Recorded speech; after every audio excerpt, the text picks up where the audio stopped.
Hello, Father. Namaste. Namaste. Hello, my dear. Namaste. Feels like a long time. Yes, yes.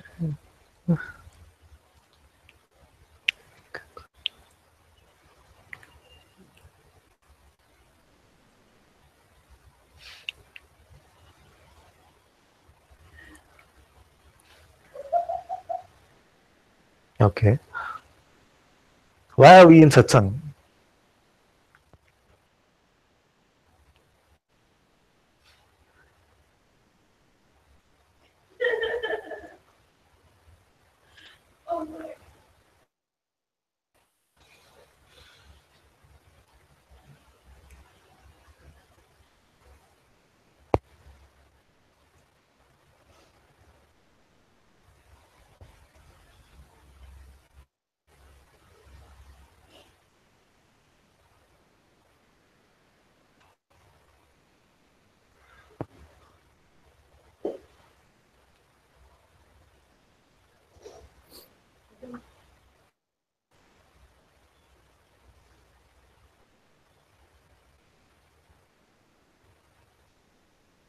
Or we can make it more specific.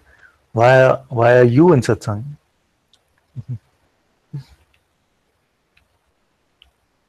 Well, the first thing that came Yes.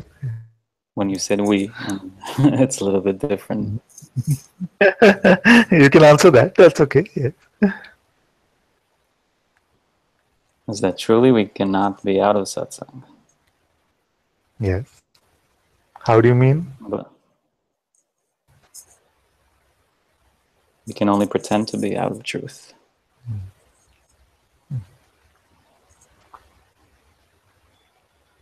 And so we need to clarify, remove the fog from the glasses, so to speak. Yes. And that's probably the answer to the second question. Every day or every other day, there's a new fog. So A new what? there's something supposedly blocking the seeing, the clear seeing. A new blog. Yes. What forms can the thing to block the seeing? What is the form of these?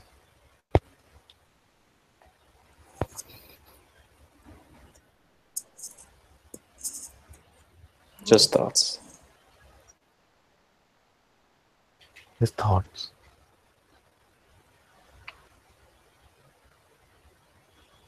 So, with the appearance of a thought, does it become a block? No, only when believed in. And once we believe in a thought, what does it actually block?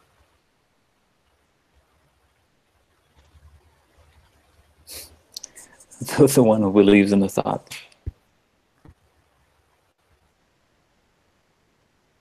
One that believes in the thought is which one? The person. So, what does this person look like before it believes in the thought?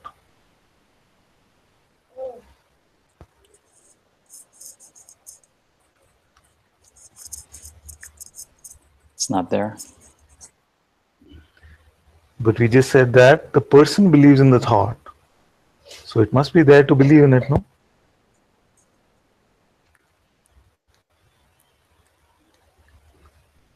Therefore, it cannot be both.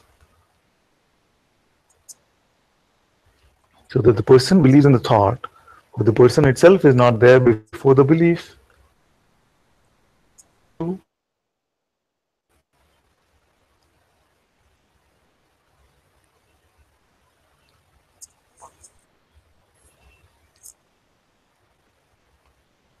Well, it feels like consciousness is taking the shape of a person when that belief is. Yes. So now, what actually got blocked? So if it is consciousness that is playing as if or taking the shape, as you say, of a person, has consciousness now blocked itself? Blocked itself.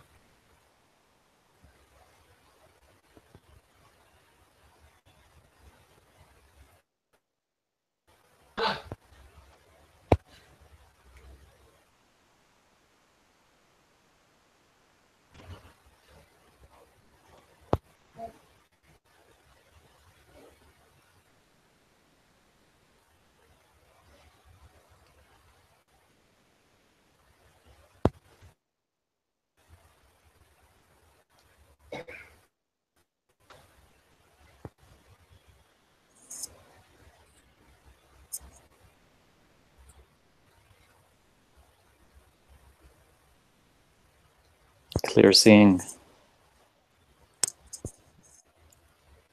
There's a belief that keeps Yes. resurfacing. So it's like the Japanese restaurant analogy, metaphor that you give. And once you start believing in one thought, all of a sudden you're eating the whole 7-course meal or whatnot. Yeah. And once you eat the 7-course meal, there's a belief that, oh, I lost it. Yes. And that resurfaces. Exactly. So just the mere presence of thoughts is believed as an indication, even though it's known it's not. Indication that there is no clear seeing. But obviously it's seen. But even the sages have thoughts.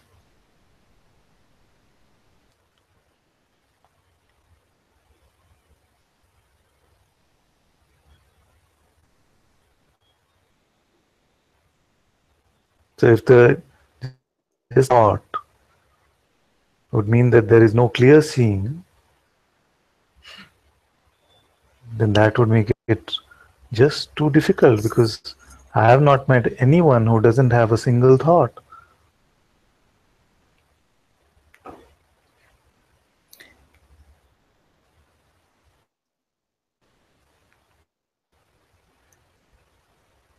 There's a belief that the sage doesn't pay attention to thoughts, whereas Sage doesn't what? believe or pay attention to thoughts. Believe, yes. So it is not the presence of the thoughts, but whether they are identified with or whether they are believed in. You see? That makes the seeming difference. But what we were talking about was something even more fundamental, which was that even if consciousness does get identified to be a person, what does it actually block?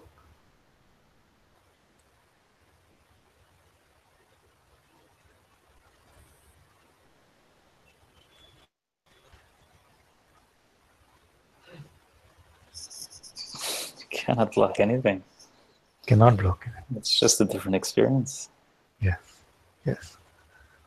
Yes. Therefore, speaking from the same level, then, this wants to experience itself as a person. Think and stop it. And if consciousness doesn't want to experience itself as a person anymore, nothing can make that happen.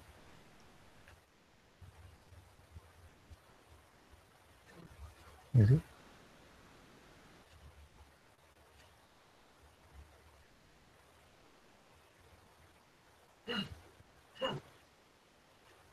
But as long as you see that nothing fundamental changes, only the appearance, a level of appearance of physical matter, but in the sense of how this life is experienced. You see? So then what is satsang? Only a reminder that consciousness is making to itself in the play, not that it needs any reminders. Just like everything, most other things in the world are making it believe or selling the belief that it is a person. It has also created some play, some parts of the play which remind itself that it is not a person. You see? And then in the monologue, then consciousness says from one side, but what do? I am suffering. And then consciousness says from the other side that it's just because you're believing your thought. You see? So this is the game that consciousness is playing with itself.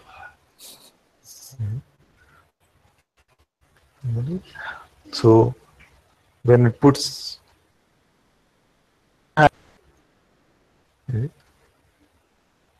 suppose you put a hat on which says, you see, okay, I might get you in trouble in the US, but suppose you put a hat on which says, I love France. Does that make you a Frenchman? Francophile maybe, but not a Frenchman. Yes. Yes. And you can try to increase the pretense by starting to speak in a French accent, talking about the best French wine. You can take on all the pretenses. But in reality, does that really change the fact that you're not French? Doesn't. No. You see? So consciousness has this power to pretend as if it is something limited, but the reality of consciousness does not change in that, you see.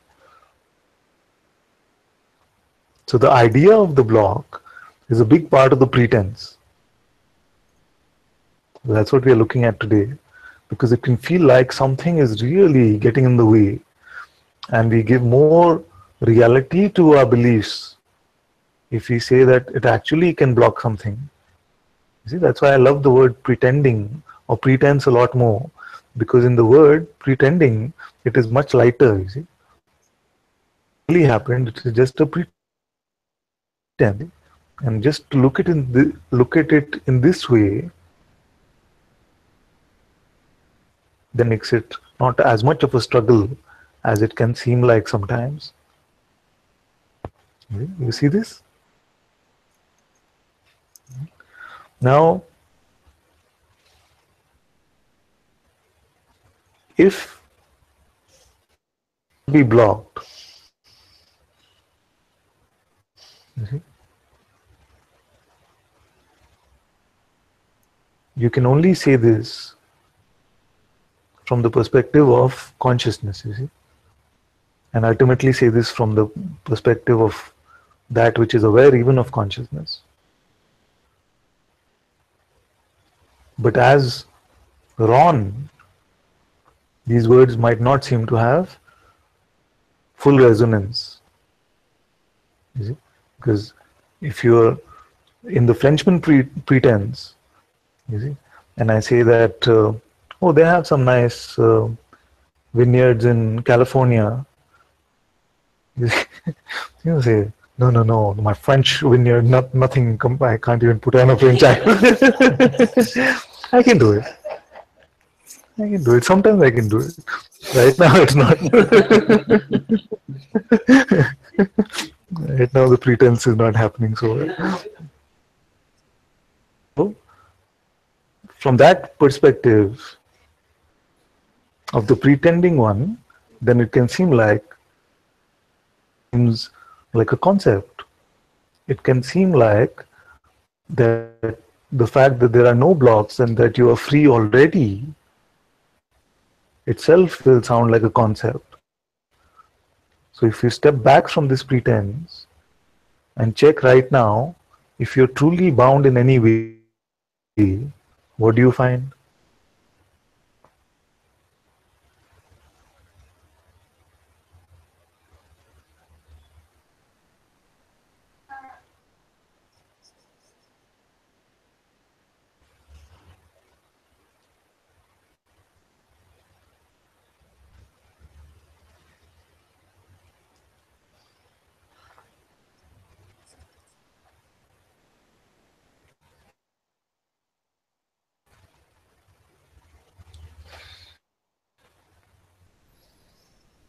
if you didn't have a single idea about how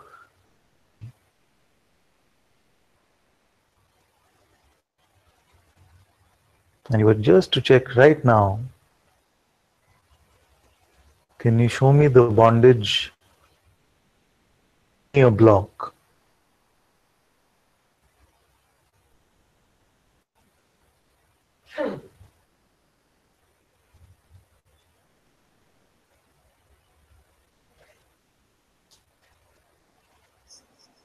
It's not possible. Not possible. You see? Isn't that great news? Firstly,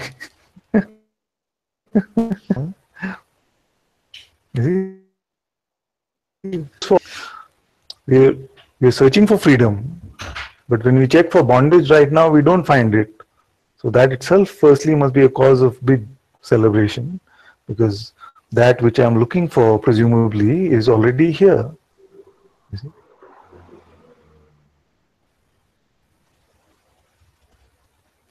So if the now is like this,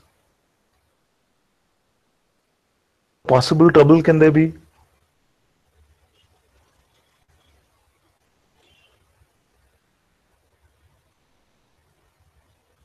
Can we experience a moment which is not now?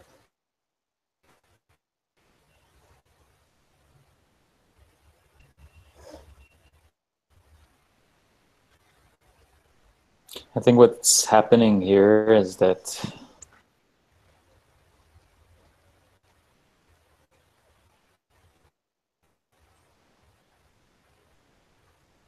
there's a movement, this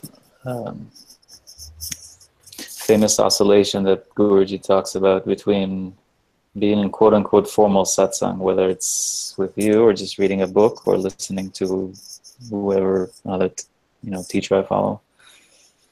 Yeah. And immediately there's You no... can take you can take names. We are not shy of if you follow Rupert. I enjoy most of yes. You don't have to be shy. Yeah, you know the names. But then when I'm in activity, yes, somehow, and I can't really necessarily draw a line when, the pretense begins. And all of a sudden, with the pretense comes the seeker with a bag full of beliefs. Oh, in consciousness there's nothing, obviously you're not there now. Yeah. Because you have this agitation in front of you. Yes. Now all of this is happening in a much, I should say, lower volume than before. Yes. But I guess maybe there's still a belief in the magic pill kind of seeker who's, once this is seen, I don't know, all the conditioning will drop or these questions will become ridiculous. And to the extent that sometimes it feels like, so there is still a sense of choice, of doership, and sometimes it feels like there is no doership in the sense that I can't, consciousness, quote unquote, takes over. And I was planning on doing one thing, but it's not happening. And there's a real opening to that, and okay, I really want to have fully into that, but at the same time, I'm knowing that I don't have any say into what pace this is going to happen, if at all, and it doesn't ultimately matter. But there is some still, I guess, seed in that is believed. So mostly I want to just put it at your feet. This is good. So, when these activities happen,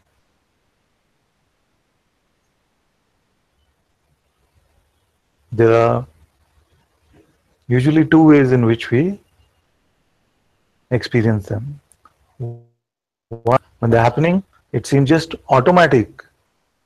that belief is going to things and the responses are coming that way, and I'm playing the role of personhood completely in autopilot mode. It can seem like that, you see, isn't it? So many times we pick up guilt about these things. The one-two punch, you see, or the multi-course meal is like this. It just moved like that, and there truly wasn't this sense of choice at all. It just was so caught up in the situation that the sense of belief, everything went. And there can be some times where it can seem like a real choice.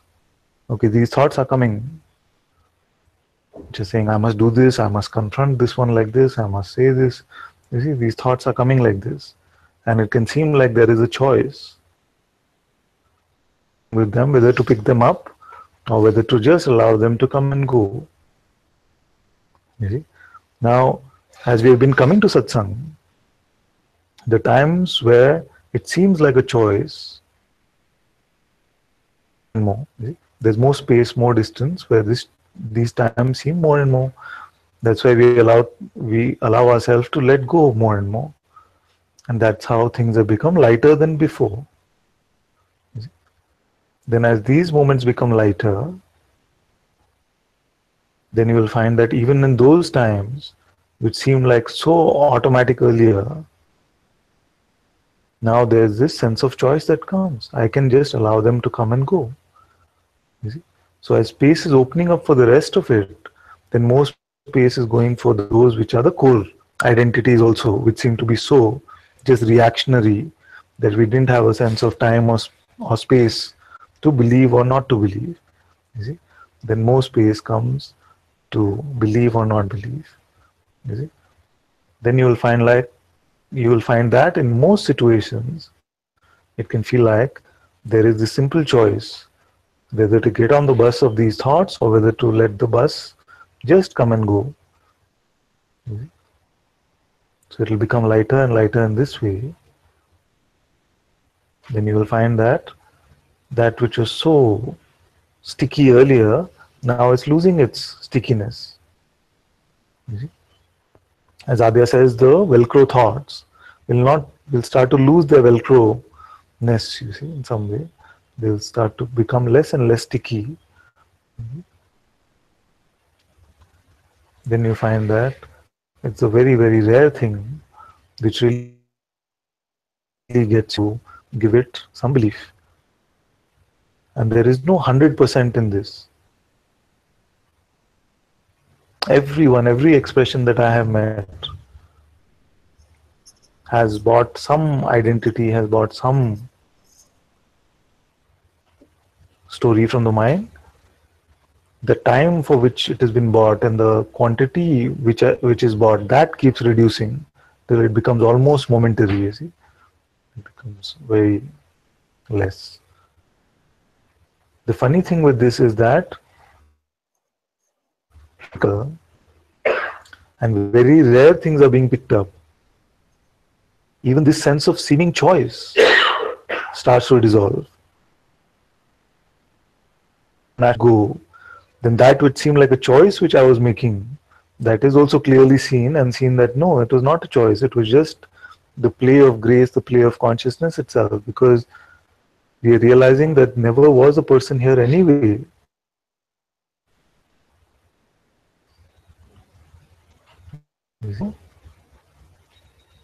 It's a virtuous circle in some way. As we continue to make the choice of not believing our thoughts, whenever this happens, just make that choice. You see? And don't feel guilty about, don't buy the guilt thoughts about the times where it just seemed like there was no choice in the matter anyway. You see? Because many times this second punch, mostly the second punch is much more. You see? So what are we saying very simply is that there will be moments where it'll just seem like it just happened, the whole thing. And what is worse is that we believe that we have not really found ourselves in satsang, we are not free yet, all these beliefs get bought. What to do? To go at least. Okay? Because it is a very natural functioning of being in satsang. this.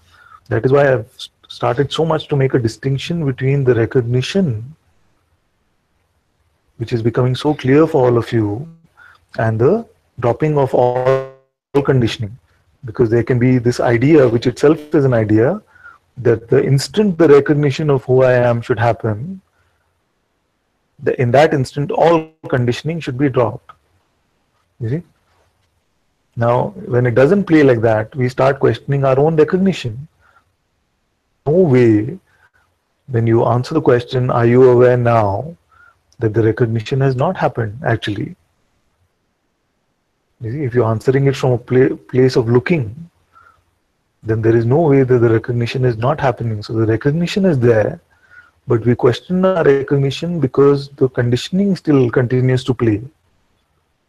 What to do about this conditioning is only this. Whenever it feels like I have a choice, don't believe your next thought. I should maybe add this. You see, maybe I should just add this instead of just saying don't believe your next thought. I should just say whenever it feels like there is a choice, then don't believe your next thought. Because when I say don't believe your next thought, maybe there's a lot of potential for guilt, that I'm still believing the next thought, I'm still not there, I'm not free.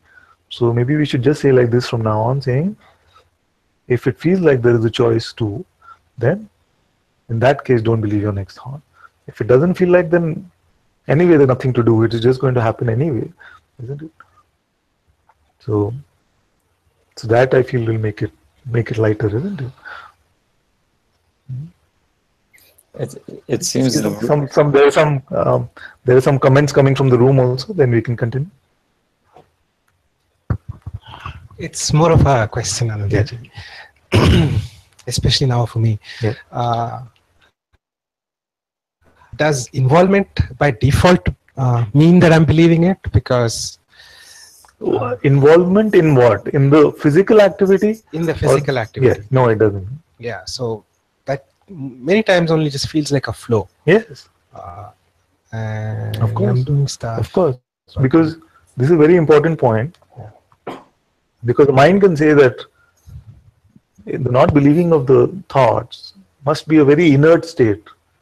Therefore, if the functioning is happening, therefore you must be involved in your thought. But this is not true. Great functioning can happen. Many of the sages, not all, many of the sages have done great activities, great seva. When they, like Bhagwan himself, cooked a lot of food for those visitors to the ashram.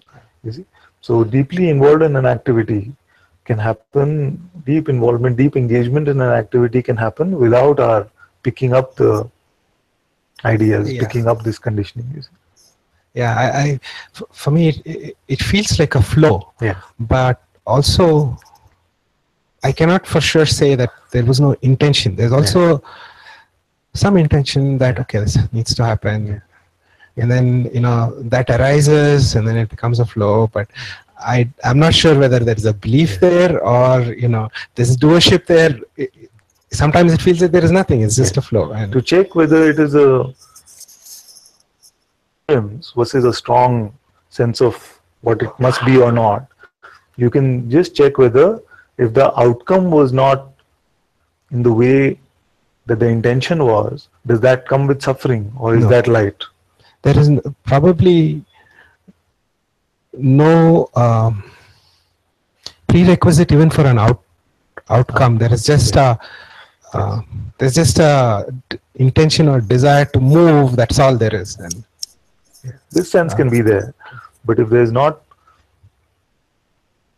strong sense of how this intention should turn out, you see, then it is the way of the karma yogi. You see, also. Yeah. But there is a that I can kind of see that I don't know whether I just leave it and it happens sometimes. Many times I don't do it and actually I see it happening from somewhere else.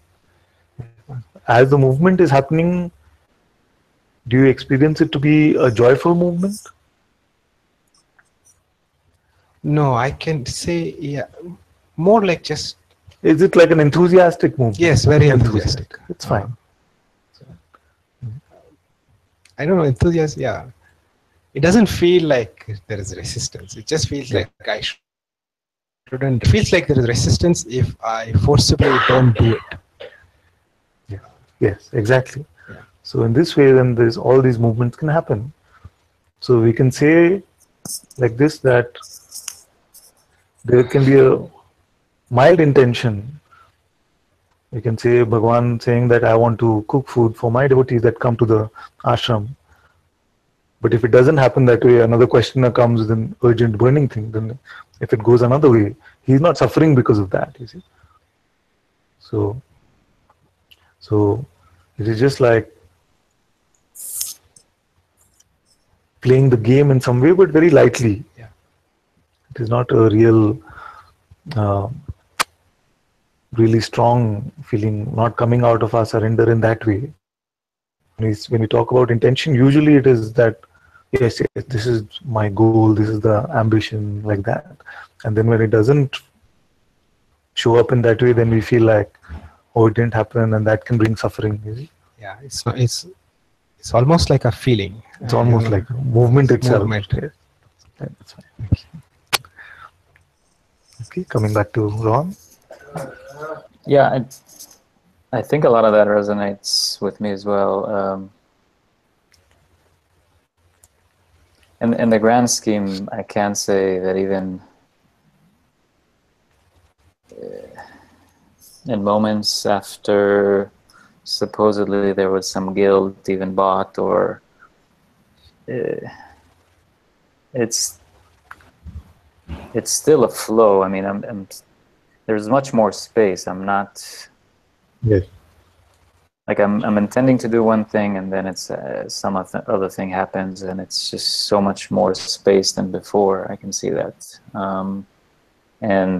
but I can see the energy still in the conditioning of what Adya would probably call a relatively functional ego. So, managing my life, and it seems, and perhaps this is just redundant to even interpret it, but it seems that it's somehow there's a reorientation and trying to lose that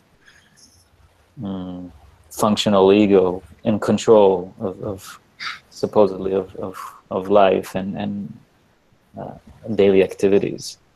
And when the activity is mundane, then there's definitely a flow and there's no thought, if I'm cooking or whatever. But there's some, I guess, places where there is still fertile ground. And what you were saying before, I think the root is the sense of choice.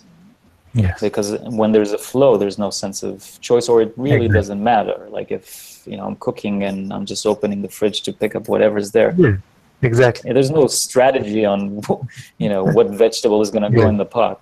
Yeah. Whereas in other things, the mind says, "Oh, wait a second, you should think. There's 2 ways to go, or 3 ways, or 4 ways." Yeah. Yeah. And that easily blooms into a whole kind of symphony of thoughts. Yeah. Yes. What I find mostly is that choice comes between this and this, and a sense of just inner clarity is also there, that it's not really an option at all. This seems like clearly what feels like could be done. So this inner clarity emerges. And when the inner clarity doesn't emerge, what I usually do is I ask everyone else, what do you feel we should do? What do you feel? Many of you have seen like this, no, in Satsang also. So if it's not clear, so I ask someone else. Because I know ultimately all is grace.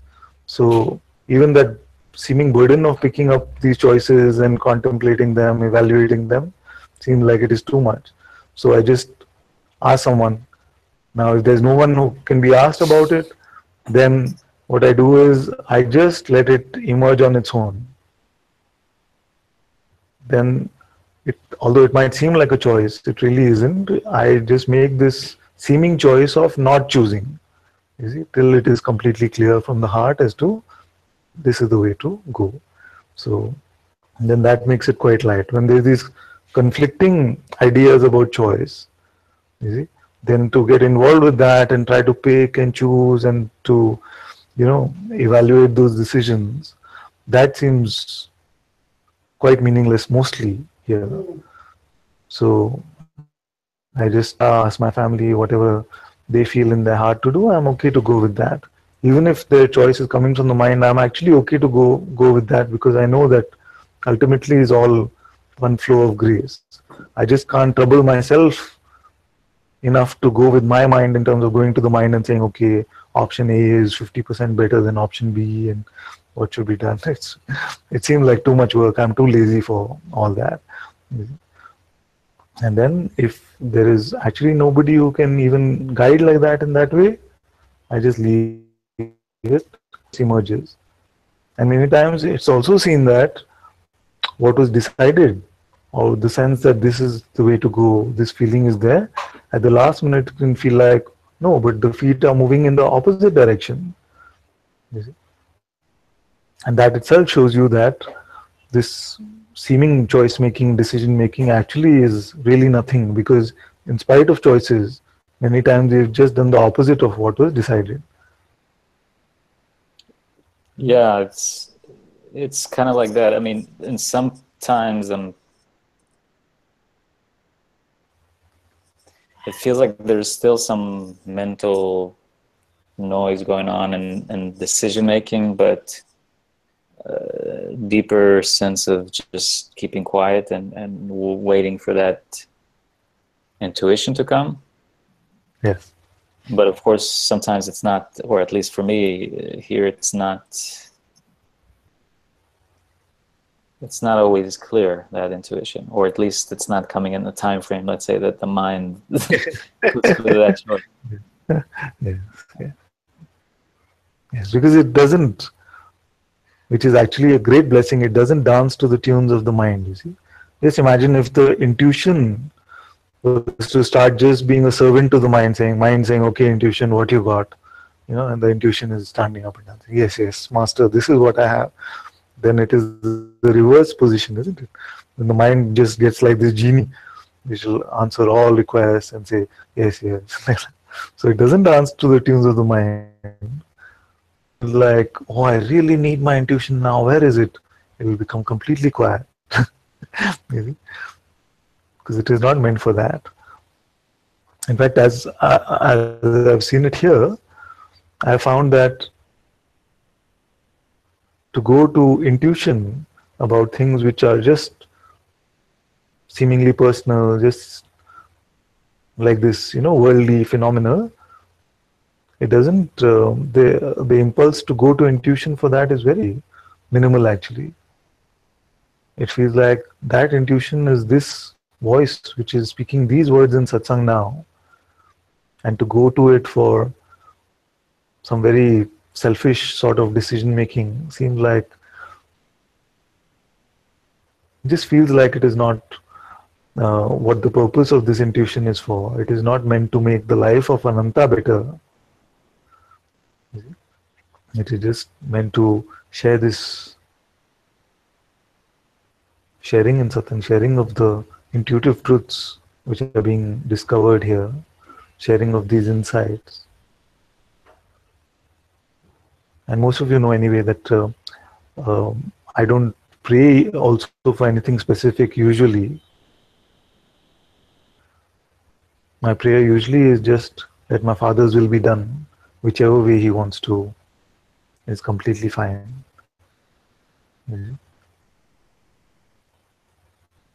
Because to let intuition or the Sadguru dance to the voice of this mind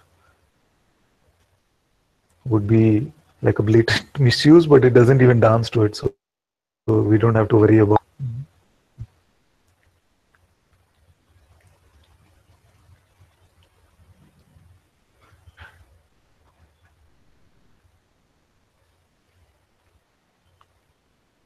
So just to put it simply, what we are saying is that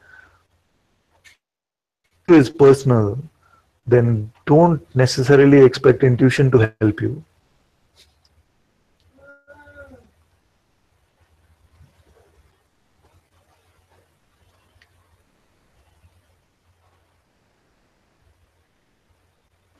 So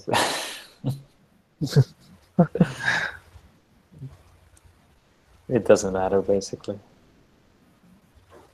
Yes. This sense of choice making itself will go. To be honest and say that if one day it was felt like there is no intuitive guidance available for anything anymore, even that would be completely fine here. Because I know that every single movement of every blade of grass is happening only through his will.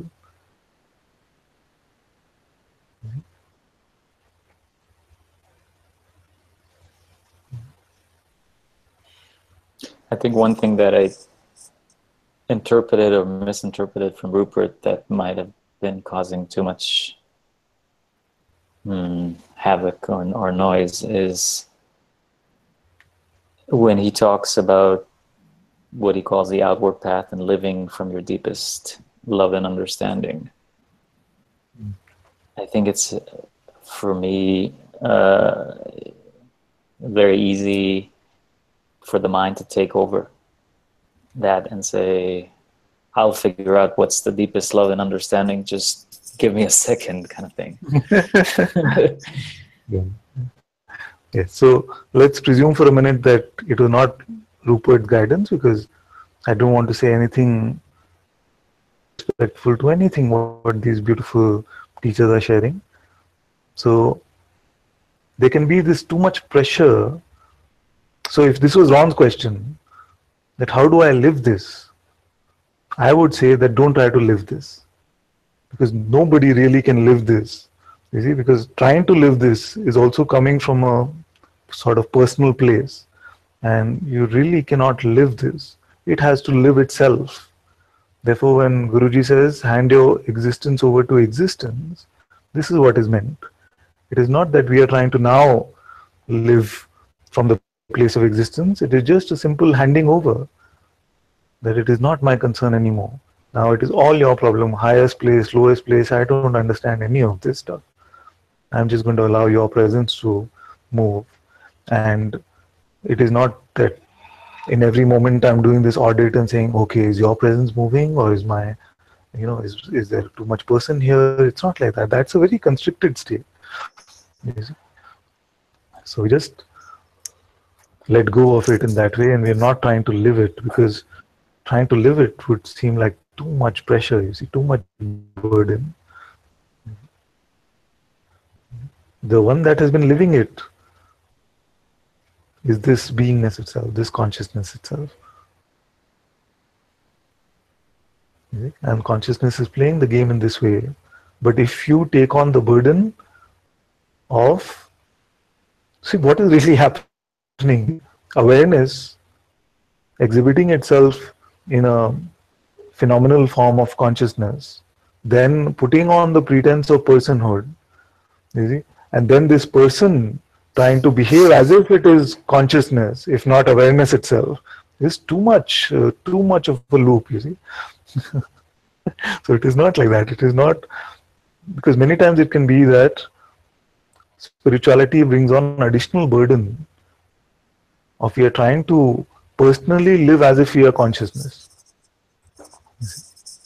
Yeah, there's been that a lot. The mind picking up what a sage should do or should not do, and or Right. pretending to be somebody spiritual or whatever.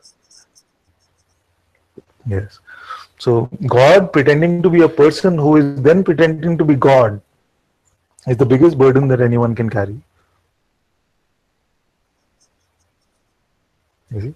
Therefore, the coming to the truth is the of this sense of personal existence, personal identity in the first place. Then all pretenses stop. So, in some way or the other, it is, many times it is said, fake it till you make it. You see, but this fake it is a lot of burden, you see. Yeah. If you're faking it to try to be God, then the person pretending now to have got it and now wanting to move as if it is God, it's too much. Just drop all of this. You see? Don't try to live in any particular way. Because even if you were to tell me here that, okay, Ananta, you must live from your deepest place. Wow, just thinking about that is like, taking on something which will become additional pressure, you see. If you try to live like an awakened being, if you try to live like an enlightened person or something like that, it's so much struggle, it's so much burden. I actually wouldn't wish a burden like that on anyone. I wouldn't say that you must live your life in any which way. And we have beautiful examples where every expression of every sage has been so different, isn't it? And it would be so confusing to try and emulate one of them, because some sages have been full of love and kindness in their outward expression. Some have been so angry in their outward expression.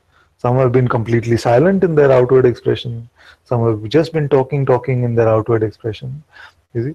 So what would it mean to try and emulate that? So then it cannot mean the outward. Then it would mean that yes, every moment you have to listen to what your intuition is saying. You see? But if that comes like this, like a mental guidance that I must listen to what my intuition is saying, then when it doesn't happen, because it cannot happen all the time, you see, unless we drop the mind completely, there will be moments in which something mental will be picked up. You see, but if there's so much about living it a certain way, then that will come with a lot of guilt, you see, a lot of remorse about picking up from the mind, and a lot of trouble about, oh, I didn't do it right. I'm supposed to live in this authentic way. That's too much pressure. For me, it's easier to say that we can drop this mind, we can not believe our thoughts, but even if belief is happening, all of that belief and the movement of this expression is always in accordance with God's will. Nothing can move out of it. You see? So it's all God's play anyway. So anything which gives you the potential for more guilt, you see, let's keep it simple. Anything which gives you the potential for more guilt, safely drop that. You see, either it is a misinterpretation or it's better to drop something that we've heard in that way. You see? Anything that you hear here also in satsang, if it gives you potential for more guilt, like if don't believe your next thought, just ends up making you feel guilty more and more, then better we even drop that.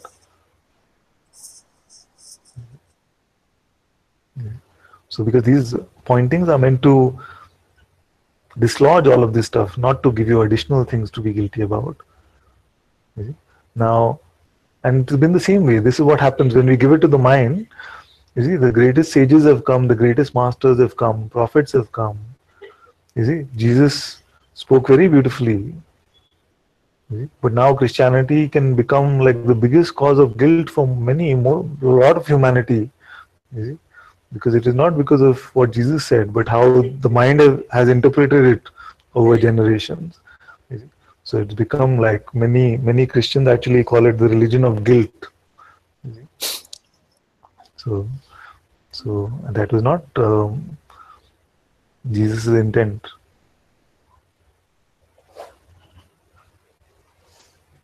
So I think anything there's a which lot is more.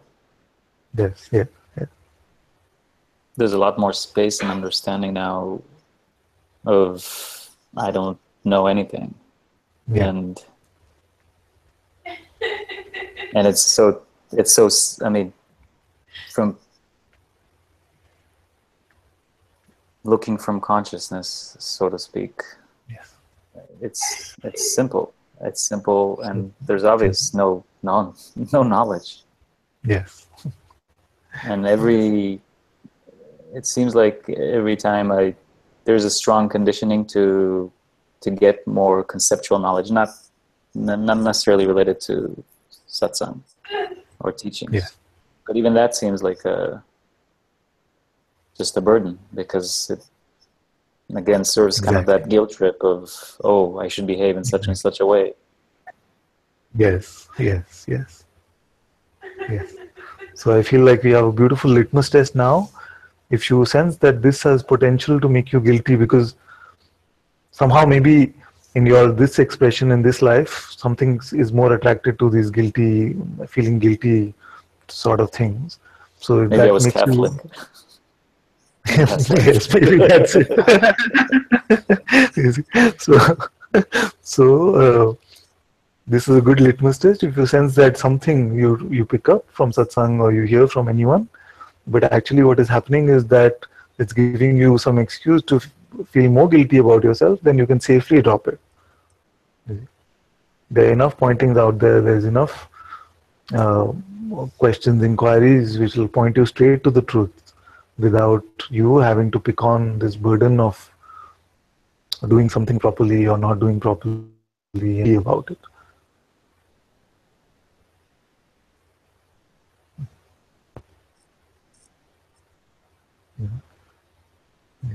And sometimes even those things which have made us guilty, when I say drop them, there might be this feeling that no, maybe I can hold on to this one.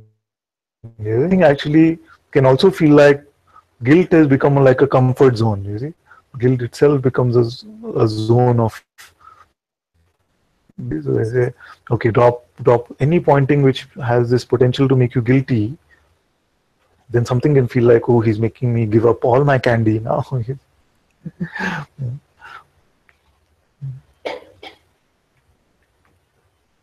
The point is to come to this place where we see that I really don't know anything.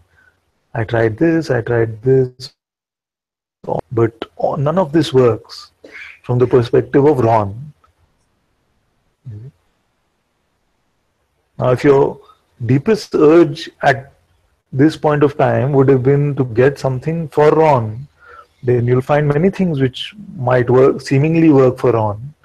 You see, in the play, you see, there are many self-help teachings. You can have all of these things which will seem like you can make Ron into a giant of a man or something like that. Awaken the giant within you or something. You see? So, like Azhar said very beautifully, that within the function where you want to play in this personal way, then there can be a lot of local truths in that. You see? You're talking about programming, so there can be a lot of local variables which might be true in that particular function. But if you've stepped out from this intent to operate as a person and we're moving towards our universality, then the global variables must become all tending to zero. You see, we must empty out all our ideas. And this not knowing anything is very, very beautiful. We might even feel like, not only don't I know anything, I'm not even understanding anything that he's saying. Many of you beat yourself up when that happens. You sense that, oh, but when I came to satsang, I was understanding everything you were saying. Not really. We were creating a basket of concepts and we were creating a beautiful house of cards full of spiritual ideas. You see, you're making this house of cards of spirituality. And once this gets blown away, frustrating. Now, as I've been in satsang longer, I just feel like I don't know anything. I'm not even a word that you're saying. You see? But this is a very auspicious part of the process. You see? It can seem frustrating to the mind, saying my house of cards is being blown up. You see? For it to happen. Because these words have not been meant to understand in that way. In fact, they were only meant to demolish all our concepts. So they are doing their job. And as we get more and more okay with not knowing anything, then you'll find that life becomes an expression of this on its own without trying to. Try. as you live your life not knowing, just try. Not as, again, opportunity to make yourself feel guilty, saying, oh, I was supposed to live as if I'm not knowing. You see, not like this. You see? So this inherently comes with any pointing. So if everything gives you that guilt, then better to forget about all of it. But you find that it's possible just to live our life without knowing anything at all, you might find that it becomes very light, and yet everything can seem to happen. Maybe this is the place that Rupert was. You see? It cannot be that to live authentically can come from a place of mental knowing, not even from a place of mentally trying to live authentically. You see?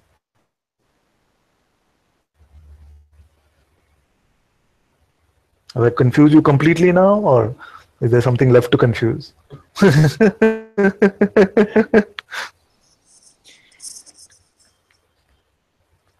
No, it's just the mind is still sticky with kind of, okay, so what does this actually mean? So maybe you have confused me. Yeah. Yeah, it keeps coming back with kind of whatever decision point there is supposedly, but what I heard was just keep quiet and. Yeah. Why? Okay, let's also delve a little deeper into this. Why to just keep quiet and to let it flow? Because, and to presume that I have a decision to make, which I am I presuming myself to be?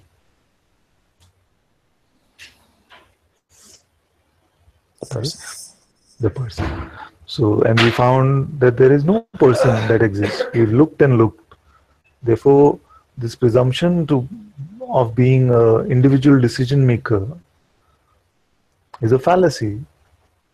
Is it? That the only end to this God's will versus free, so-called free will debate is to see that there is nobody apart from God, apart from consciousness, who would have any will in the first place. Therefore, God's will must be free will. It is not two, but one.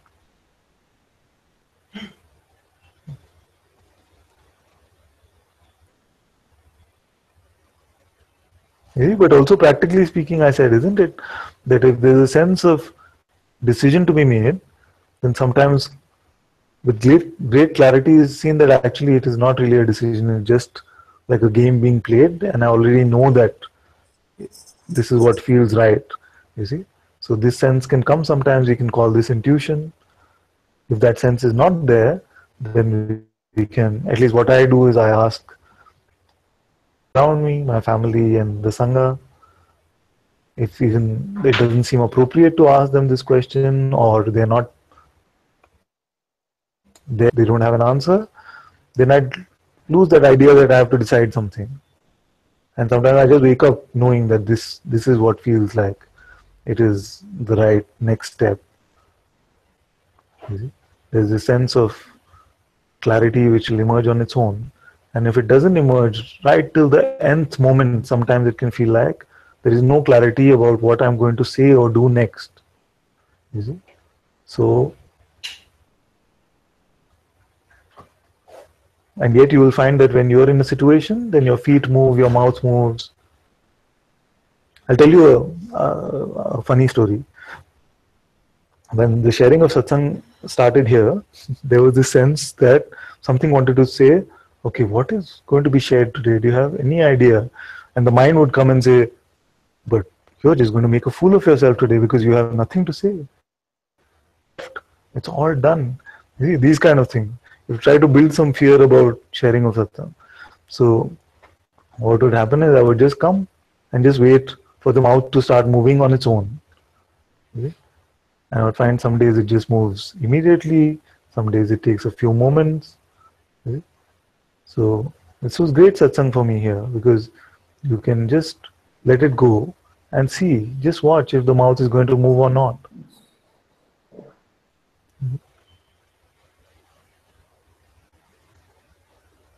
And I've always found that this voice, for the purposes of satsang, has never really not shown itself. You see, although there would be openness here also to admit if one day nothing came, I would just say it's quiet here, there's nothing that wants to move. So even in the sharing of satsang, the mind can come and say, but what are you going to say? You see? But you're completely out of things to say. These kind of fears, it can try to even create. So it used to do that a lot in the first few months of the sharing. So, but now it's, I don't know if it still does, but at least no attention, not so much attention goes to it. So I'm not even sure whether it still comes before satsang, this voice.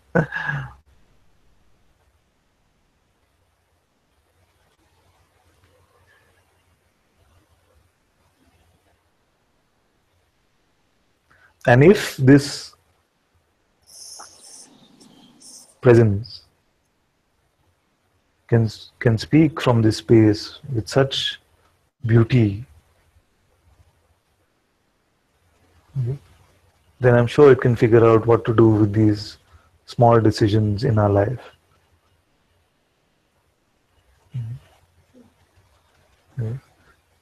Initially, what also used to happen from here is that the words would come out from this mouth, and there was a hearing of these words, and something was, the mind still was going saying, wow, this is pretty good stuff.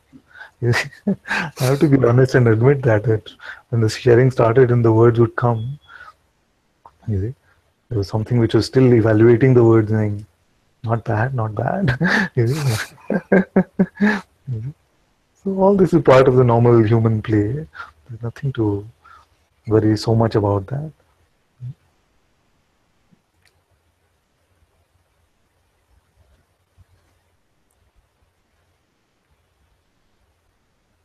And going back perhaps to the original question you asked me. Yes, yes, yes.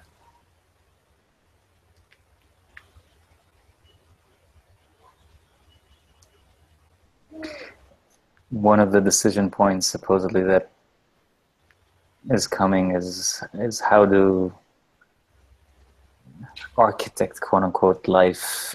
And it would seem that it's complete rubbish in the sense of, oh, I should find this kind of job so I have enough hours to be in satsang and this. And it sounded very romantic for a little bit, maybe an hour or two, and then it's like, if I'm meant to work, I don't know, 50 hours a week, then I'm meant to work. I don't know. That's kind of what it.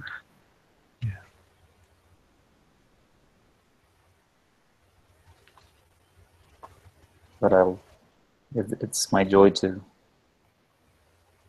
be in this form of satsang, fully knowing that satsang never ends. Yes. This is very good. Very good. And like Guruji says, life is not vindictive in any way. So, whatever is the best response to what is our inner urge that will show up for us in our life, whether we recognize it in that moment or not. When we look back at our lives, we mostly see this, isn't it? That this is just what I needed at that point of time, and it showed up. The same acceptance usually is not there for what is appearing now. You see? But more and more, as we start looking at it and saying that everything in the past has been such a beautiful flow. Even the hard whacks which I got from life were exactly what was needed. When it is seen like this, you see? Then you start also trusting what is appearing now, and we're not trying to micromanage any of this anymore.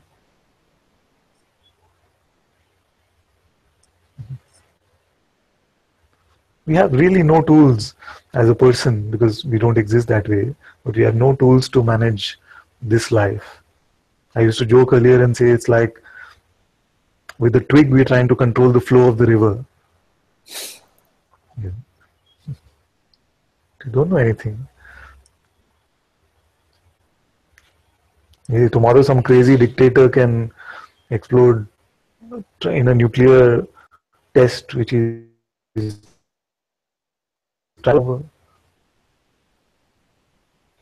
It's not so far from reality, what I'm saying, than from this world's reality. It can just be that he was doing a nuclear test and the reaction went out of control. It was not no longer in control. It's a small, minor detail.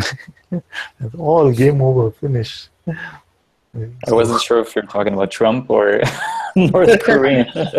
No, I'm talking about this one, North Korea. North Korea. He just did some nuclear test.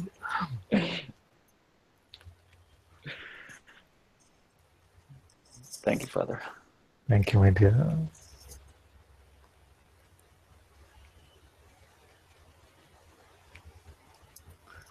For many, actually, this example can sound very despondent almost.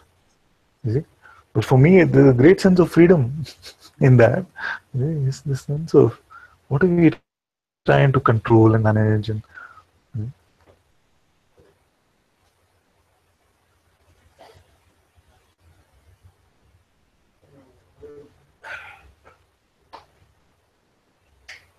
that's why, as Bhagavan said, if there's a sense that we have a choice, then make a choice not to go with the mind. That initial portion is very important. Discovering.